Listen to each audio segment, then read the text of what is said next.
Estamos en un contexto escatológico para con el reino de Israel, hermanos. Nada tienen que ver los dones espirituales de la iglesia aquí en este contexto. Si usted alguna vez ha dedicado con esta parábola los dones a su iglesia, arrepiéntanse porque no está hablando de eso. Ya es verso 14, dice, música, muy bien. Para mí, Amisolano Villanueva dice, abrí mi Biblia y pude leer la parábola de los talentos. Vamos a ver un ratito, hermanos, vamos a volver nuestras Biblias y buscamos sobre la parábola de los talentos. Me interesó cuando él me envía este mensaje, me interesó porque yo sé que muchos lo confunden. En la palabra de los talentos se confunde con muchas cosas que en realidad no son. Por ejemplo, como dice talentos, y casi siempre nosotros el día de hoy vamos a la Biblia con nuestra idiosincrasia, con nuestro marco de referencia, y entonces ahí cometemos los errores de interpretación. A talento, que es para nosotros hoy un talento, para nosotros un talento, y es como una capacidad, no una habilidad de alguien para hacer determinadas prácticas de una mejor manera que el resto. Por ejemplo, tenemos el talento de la música, no es así, y algunos nacen con el talento de la música desde pequeños, ya se les ve que tienen algo especial, y algunos ya tienen un don bueno. Si quiere llamarle don, no hay ningún problema, pero siempre entiendas que no son dones del Espíritu Santo, sino que son como ya dones naturales, y a esto le llamamos talentos. Mira cómo todo camina como es dado a la música. Bueno, talento, algunos son talentosos para los deportes, no a mirar cómo juega bien, tiene talento muy bien. Así que para nosotros la palabra talento, cuando viene a nuestras mentes, siempre pensamos en ese enfoque, las habilidades, las capacidades que tienen las personas. No es así. Bueno, cuando tú vas a la Biblia, hermanos, no interpretes tan rápido. A pesar de que para ti es la palabra suene familiar, tú tienes que darte cuenta lo que el contexto está enseñando acerca de esa palabra, y de esa manera la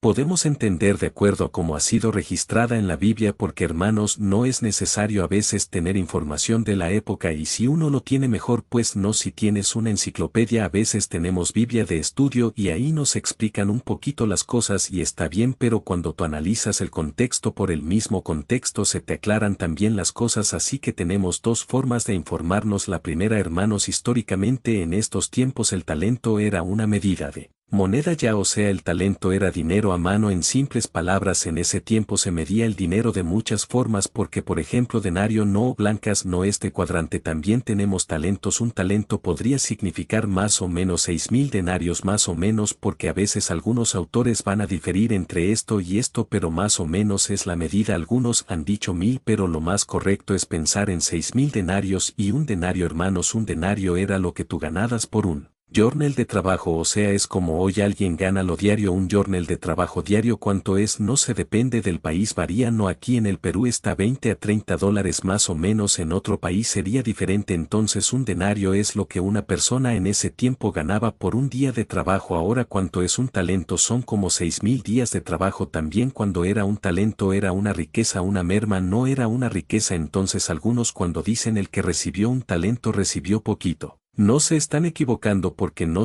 conocen el trasfondo. El que recibió un talento recibió una riqueza como 6,000 días de trabajo. Hermano, tú te imaginas cuánto, y 6,000 días de trabajo, el año nomás tiene 300. Bueno, si lo aproximamos 360 teniendo 65 días, o sea, más o menos tenemos más de 3 años de trabajo ininterrumpido, incansable, ni siquiera feriados ni vacaciones, nada. Ya date cuenta, más lo que todos trabajamos menos en 3 años y medio, y ese pago diario, eso es un talento. Imagina.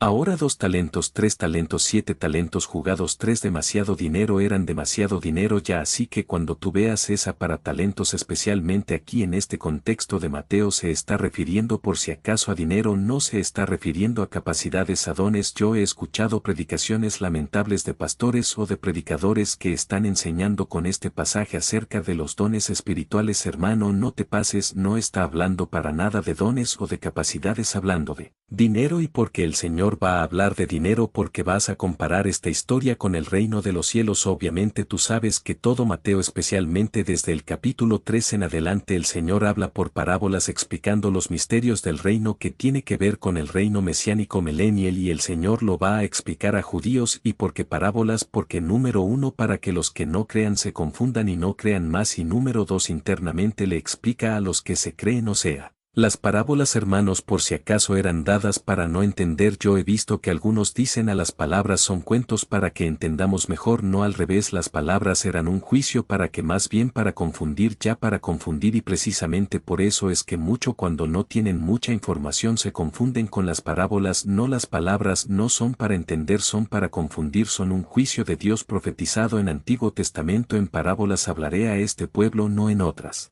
lenguas hablaré este pueblo, ni aun así me oirán. Bueno, eran juicios contra los judíos, básicamente judíos incrédulos. Por eso que Pablo en Corintios 14 dice las lenguas son señales para los incrédulos, no para los creyentes, porque eran señales de juicio. Por favor, ubiquémonos en el trasfondo y el contexto muy bien. Ahora vamos a Mateo capítulo 25. Mira, está entre la historia de Mateo 24 tiempos escatológicos, tiempo que apuntan al reino de Cristo. Luego de eso no hablar del juicio las naciones. Estamos en un contexto escatológico para con el reino de Israel, hermanos. Nada tienen que ver los dones espirituales de la iglesia aquí en este contexto. Si usted alguna vez has dedicado con esta parábola los dones a su iglesia, arrepientas, porque no está hablando de eso. Ya verso 14 dice, porque el reino de los cielos es como un hombre que yéndose lejos llamó a sus siervos y les entregó sus bienes. A uno dio 5 talentos. Ya sabemos cuánto es un talento, no un talento, 6,000 días de trabajo, más de 3 años y medio de trabajo. Imagínate 5 talentos. Wow, esto es demasiado. Algunos han pensado que 5 talentos es como $5. No, hermanos, una riqueza imparable. Y a otros Dios 2 talentos y a otro Dios 1. Hermanos, el que recibe un talento por si acaso también es una riqueza lo que recibe. Por eso precisamente hay un juicio, pues algunos sean como dignos, que le entregó solo una monedita y no supo qué hacer con esas bonitas. No era un cofre lleno de monedas, hermanos. 6,000 monedas, 6,000 denarios eran una riqueza ya. Y a otros dice la cámara, a cada uno conforme a su capacidad, y luego se fue lejos. Ahora date cuenta, no puedes aplicar los dones de esta manera, porque algunos han dicho porque uno recibe un don o 2 dones del Espíritu buenos de acuerdo a su capacidad. No, pues cuando tú vas a Corintios 12 el Espíritu reparte, dice como él quiere, no según la capacidad. Así que aquí no está hablando de dones espirituales. Hacemos mal en aplicar eso. Dice a cada uno según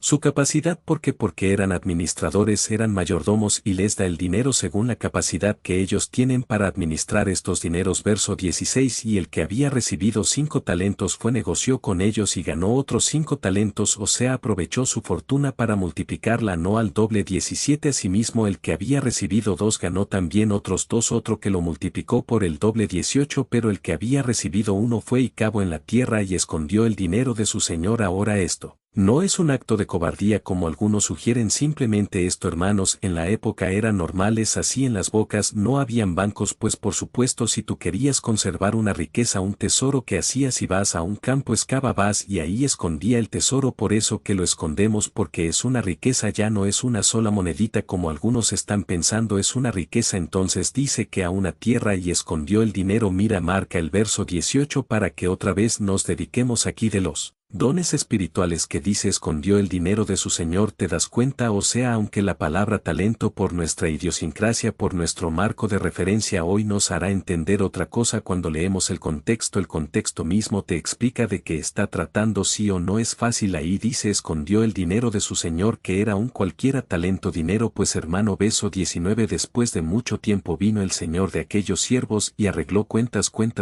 porque ¿qué está hablando de dinero? 20, y llegando el que había recibido 5 talentos trajo otros 5 talentos diciendo, Señor, 5 talentos me entregaste, aquí tienes, he ganado otros 5 talentos sobre ellos. Y su señor le dijo, bien, buen siervo fiel, poco sobre poco has sido fiel, sobre mucho te pondré, entra en el gozo de tu señor. Llegando también el que había recibido los talentos dijo, Señor, 2 talentos me entregaste, aquí tienes, he ganado otros talentos con ellos. Su señor dijo, bien, buen servicio, sobre él poco has sido fiel, sobre mucho te pondré, entra en el gozo de tu señor. Pero llegando también el que había recibido un talento dijo, Señor, te conocía que eres hombre duro, que ciegas donde no sembraste y que recoge donde no esparciste. Ojo, por si acaso, amados hermanos, cuando nosotros entendamos la plata, Señor, no la apliquemos tan rápido. Dios, ese es un error que a veces se cometen instalando de Dios. No, Señor, simplemente quisiera o sea que Él era el dueño, el Señor o el amo, obviamente, de estas tierras de estas riquezas y por eso su mayordomo le llama Señor. No quieras aplicarlo rápido a Dios. Yo he escuchado también mensajes donde se mira aquí como es Dios. Dios es puro. Dios siembra. Donde tengamos cuidado, hermanos, que cuando escuchemos Señor en este contexto no lo podemos aplicar a Dios, pues porque lo está contando Jesús como una parábola para explicar otra cosa, así que no es que cada detalle le vamos a encontrar un significado. Es otro error que cometemos. A cada detalle de la palabra, a cada palabrita le queremos encontrar una aplicación. No, simplemente el mismo Señor nos va a explicar después qué significa eso y ahí debemos que ir ya. Entonces dice: a ver, Señor, te conocía que eres hombre, es duro que sigas donde no sembraste y recoges donde no es persiste, por lo cual tuve miedo y fui, escondí tu talento en la tierra. Aquí tienes que es tuyo. Que hizo? Le devolvió exactamente lo que el Señor le había, lo que su Señor le había dado. Respondiendo su Señor le dijo: siervo malo y negligente, sabías que sigo donde no siembro y que recojo donde no esparce, por tanto debías haber dado mi dinero a los banqueros y al venir yo hubiera recibido lo que es mío con los intereses. Mira, una vez se escucha una interpretación que dice aquí: mira, cuando Dios te da algo y tú no lo quieres ejercer, tienes que darlo a los banqueros. ¿Y quiénes son los banqueros? Según ellos, el error que cometen cuando cada cosita que quieren sacar un significado, los banqueros son los misioneros. Por mes, entonces los banqueros son los misioneros. ¿Y qué debemos hacer? Dar ofrendas, pues a los misioneros saben lo que están diciendo. Si tú no quieres ir a servir en la gran comisión, listo, da una ofrenda mensual para que un misionero haga lo tuyo. Hermanos, eso es antibíblico, o sea, ningún hijo de Dios puede cumplir la gran comisión a base de dinero. Ya esa la idea, no es que otro lo va a hacer por mí. Dios te llama a involucrarte en la gran comisión. Cuidado como está sacando de contexto, hermanos. Estamos aplicando terriblemente en la palabra de Dios. Primero, porque lo aplicas directamente a la iglesia, lo aplicas al campo misionero de hoy, cuando aquí está hablando del evangelio del reino, que es diferente en el tiempo mesiánico, en el tiempo y la gran tribulación. No, nosotros aplicamos totalmente mal, y eso pasa porque a cada palabrita quiero darle un significado especial porque uso mi lógica. No, hermanos, sigamos leyendo y dejemos ver lo que el Señor está queriendo enseñar, no lo que queramos interpretar nosotros. Entonces dice: debías dar mi dinero a los banqueros y al venir yo hubiera recibido lo que es mío con los intereses. Quitarles pues el talento y darlo al que tiene 10 talentos, porque el que tiene le será dado y tendrá más, y al que no tiene aún lo que tiene le será quitado. Y al siervo inútil echarle en las tinieblas de afuera, allí será el lloro y el crujir de dientes. Y enseguida dice: cuando el Hijo del Hombre venga en su gloria y todos los santos ángeles con él, entonces se sentará en su trono de gloria y serán reunidas delante de él todas las naciones, y apartará los unos de los otros como aparte del pastor las ovejas de los cabritos. Obviamente el Señor en todo el contexto de este libro, hermanos, está hablando en contra de los líderes religiosos que administraban supuestamente el lado espiritual de la nación y que debían ellos llevar a la nación el reino del Señor, a las cosas del Señor, pero que por su duro corazón simplemente estaban anhelando algo. Para ellos mismos estaban, hermanos, edificando un reino terrenal, un reino en donde ellos sean los señores y príncipes, y el Señor ha quedado totalmente de la que a pasar. Va a haber un juicio para estas personas. Obviamente en la segunda venida de Cristo el pueblo de Israel va a estar bajo juicio. Entonces no se salvan por ser judíos, se salvan por haber creído y esperado al Mesías y por haber obviamente trabajado para su reino. Entonces no es una actitud de fe, no es tanto porque yo tengo la sangre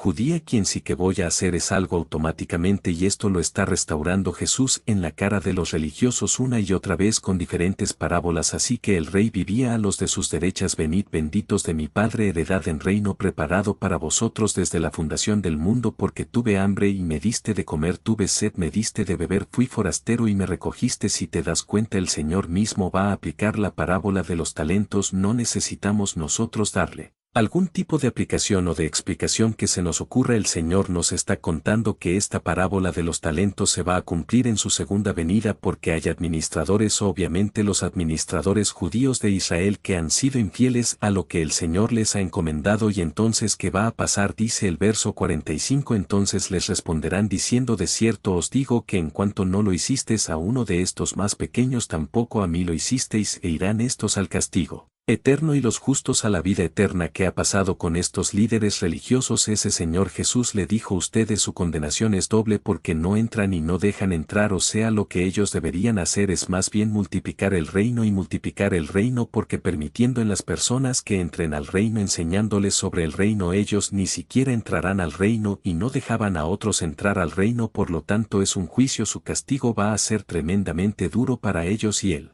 Señor se lo ha mostrado de muchas maneras con muchas parábolas ya, así que menos no saquemos de contexto esta parábola que nos está hablando del reino del Señor, del juicio para con Israel y por supuesto de la salvación para aquellos temerosos de Dios que le esperen porque han creído en el Mesías y bueno en la palabra, Dios. En este contexto se da cuenta es bastante clara y un Vázquez hay diferencias entre el reino de los cielos y el reino de Dios. También quisiera saber sobre lo que es la blasfemia contra el Espíritu Santo. Muy bien, si hay una diferencia el reino de Dios lo expliqué hace unos vídeos atrás. El reino de Dios, hermanos, es más general, sea toda la Biblia apunta al reino de Dios. Esto es el propósito supremo. El Señor quiere establecer su reino en el universo entero ahora. Para que el Señor llegue al establecimiento de este reino eterno y universal y general, el Señor tiene un proceso ya. El Señor lo va a hacer de manera progresiva en etapas de tiempo y con administraciones distintas, y en esas administraciones obviamente va a usar a personas y a pueblos distintos y va a tratar con grupos distintos, todo con la finalidad de llegar a su reino. Pero entonces tenemos que Dios, por ejemplo, trabajó con los santos del Antiguo Testamento, luego trabajó también con la nación de Israel, luego trabaja con la iglesia del Señor. Si en estos tiempos después de la iglesia el Señor Él va a trabajar con el remanente en el tiempo de la tribulación.